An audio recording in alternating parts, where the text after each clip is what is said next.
माननीय जिल्हाध्यक्ष साहेबांनी त्यांच्या प्रसिद्धीपत्रामध्ये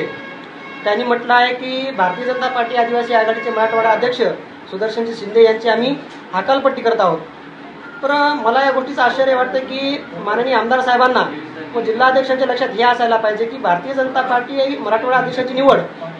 जनता पार्टीमध्ये आदिवासी आघाडीवर मराठवाडा अध्यक्ष म्हणून माझी नियुक्ती झाली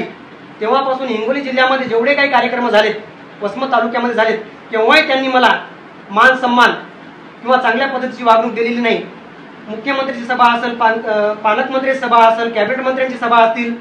जिल्हा परिषदच्या असतील, नगरपालिकेच्या असतील, ज्या काही सभा असतील त्याच्यामध्ये कुठेही मला स्टेजवर घेतलं नाही त्यांनी। किंवा जिल्हा परिषद झालेल्या इलेक्शनमध्ये जेव्हा वरिष्ठांना कळवलं की तिकिटा वाटपामध्ये गोंधळ होत आहे आणि पार्टीचे लोक हे पैसे घेऊन भारतीय जनता पार्टीचे ज्यांना गरज आहे त्यांना न देता इतर लोकांना तिकीट देत आहेत, ती खंत मनात धरून मी वेळोवेळी पार्टींना व राज्य कार्यकारिणीला कळवल्यामुळे जातीने खंत ठेवून आणि एक जातीवाद म्हणून माझ्यावरही कारवाई करण्याचे प्रयत्न केले आहेत। तरी माझ्या माध्यमातून यांना कुठल्याही प्रकारचे